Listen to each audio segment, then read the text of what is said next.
Hi viewers, আসসালামু আলাইকুম। আশা করি সবাই ভালো আছেন। আজকে আমরা জানবো বাংলাদেশ সেনাবাহিনীতে নতুন একটি চাকরির নিয়োগ বিজ্ঞপ্তি সম্পর্কে। আর এই চাকরির নিয়োগ বিজ্ঞপ্তিতে ৬০তম BMA special engineer signal EME AEC, ৫৩তম আরএনডি এফসি অ্যান্ড ৩৭তম জেএজি ব্যাচে আবেদন করার জন্য সার্কুলার হয়েছে। সার্কুলারটিতে আবেদন করতে হলে প্রার্থীর যে বয়স সীমার কথা বলা হয়েছে তা ১ জানুয়ারি ২০২৫ তারিখে মধ্যে অনূর্ধ্ব ২৮ যাদের বয়স তারাই শুধুমাত্র আবেদনটি করতে পারবে।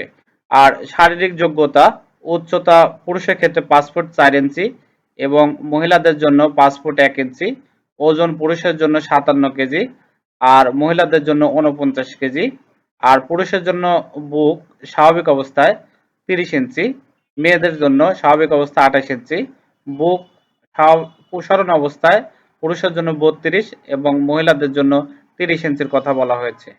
এবার আমরা দেখব শিক্ষাগত যোগ্যতার ব্যাপারে কতটুকু বলা হয়েছে, যে কতটুকু শিক্ষাগত যোগ্যতা থাকলে এই চাকরিটিতে আপনি আবেদনটি করতে পারবেন। বলা হয়েছে বিশ্ববিদ্যালয় মঞ্জুরি কমিশন কর্তৃক স্বীকৃত বিশ্ববিদ্যালয় হতে উত্তীর্ণ প্রার্থীগণ নিম্নবর্ণিত কোর্সসমূহে যোগ্যতা সাপেক্ষে আবেদন করতে হবে। অর্থাৎ যদি কেউ আবেদন করতে চায় অবশ্যই বিশ্ববিদ্যালয় মঞ্জুরি কমিশন কর্তৃক স্বীকৃত বিশ্ববিদ্যালয় হইতে তাকে পাশ করতে হবে। আর এখানে রয়েছে ইঞ্জিনিয়ার কোর পুরুষ, সেক্ষেত্রে তার মাধ্যমিক উচ্চ মাধ্যমিক শিক্ষাগত যোগ্যতায় ৫ পয়েন্টের মধ্যে ৪.৫০ যারা পাবে তারা কিন্তু আবেদনটি করতে পারবে এবং ইংরেজিতে কিছু শর্ত সাপেক্ষে তারা আবেদন করতে পারবে। সিভিল ইঞ্জিনিয়ার বিষয়ের উপর যারা বিএসসি ইঞ্জিনিয়ারিং করেছেন তারা কমপক্ষে 4 রেজাল্টের মধ্যে 3 প্রাপ্ত হলে তারা কিন্তু আবেদনটি করতে পারবেন। এরপরে হচ্ছে সিগন্যাল কোর পুরুষ, মাধ্যমিক এবং উচ্চ মাধ্যমিকে 4.50 যাদের রেজাল্ট তারা কিন্তু আবেদনটি করতে পারবে এবং communication science and engineering, electrical and electronics engineering, electronics and communication engineering, electrical and electronics engineering এর উপর যারা বিএসসি ইঞ্জিনিয়ারিং করছে তারা কিন্তু তাদের রেজাল্ট 4 এর মধ্যে যদি 3 থাকে তাহলে কিন্তু আবেদনটি করতে পারবে। এরপরে হচ্ছে electrical and mechanical engineering EME core পুরুষ, আর এটিতে মাধ্যমিক এবং উচ্চ মাধ্যমিকে 4.50 পেতে হবে।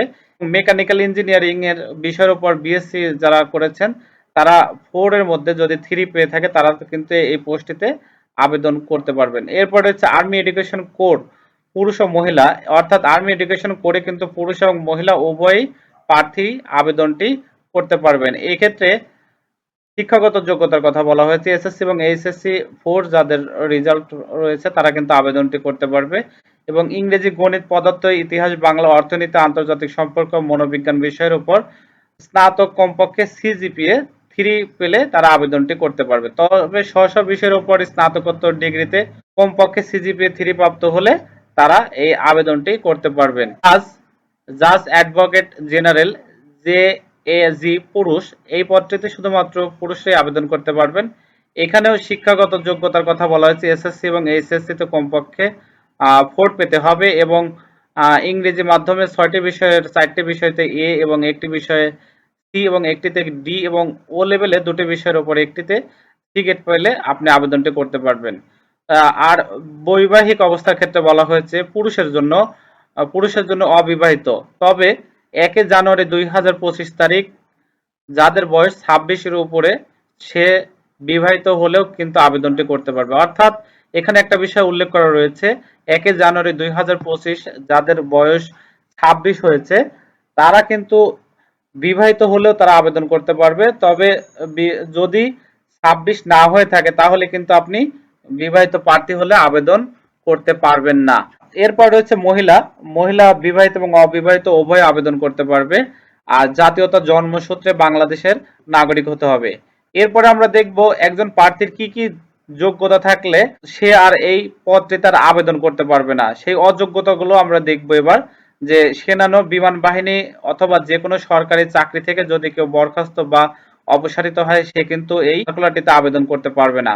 এরপরে হচ্ছে যে কোনো ফৌজদারি মামলা যদি কেউ দণ্ডপ্রাপ্ত হয় সে আবেদন করতে পারবে না। এরপরে রয়েছে প্রতিটি চোখের দৃষ্টিহীনতা, দূরদৃষ্টি 2.5 ডায়োপ্টার এবং বেশি এবং বিষম দৃষ্টি 1.0 ডায়োপ্টারের বেশি হলে সে কিন্তু অযোগ্য বলে বিবেচিত হবে। সেনানো বিমান বাহিনী আপিল মেডিকেল বোর্ড কর্তৃক যদি কেউ অযোগ্য হয় তাহলে কিন্তু আবেদনটি করতে পারবে না। এরপরে 11 নম্বর রয়েছে দ্বৈত নাগরিক অথবা বাংলাদেশ ব্যতীত কেউ যদি অন্য কোনো দেশের স্থায়ীভাবে বসবাস করার অনুমতি পেয়ে থাকে তাহলে কিন্তু এই সার্কুলারটিতে আবেদন করতে পারবে না। এবার আমরা জানবো আবেদন পদ্ধতি, কিভাবে আবেদন করতে হবে, কত টাকা দিয়ে আবেদন করতে হবে এ সম্পর্কে আমরা কিন্তু এবার দেখব। আবেদন করতে হবে সম্পূর্ণ অনলাইনের মাধ্যমে, কিন্তু এখানে বলা হয়েছে আপনি কিন্তু অনলাইনের মাধ্যমে একমাত্র আবেদন করতে পারবেন। আর আবেদন ইচ্ছুক প্রার্থীকে আগামী 5 জুলাই 2024 তারিখ হতে 10 আগস্ট 2024 তারিখের মধ্যে অনলাইনের মাধ্যমে আবেদন করতে বলা হয়েছে। আর আবেদন করার জন্য এখানে একটা লিংক দেওয়া রয়েছে, অর্থাৎ এই ওয়েবসাইটে গিয়ে আপনি আবেদন করতে পারবেন। আর প্রার্থীকে Teletalk, Visa, Mastercard, Tap, bKash, Nagad, Rocket এর মাধ্যমে 1000 টাকা পরীক্ষা ফি বাবদ এবং 1000 টাকা অনলাইনে রেজিস্ট্রেশন ফি বাবদ সর্বমোট 2000 টাকা অফেরতযোগ্য প্রদান করে আবেদনটি সম্পূর্ণ করতে হবে।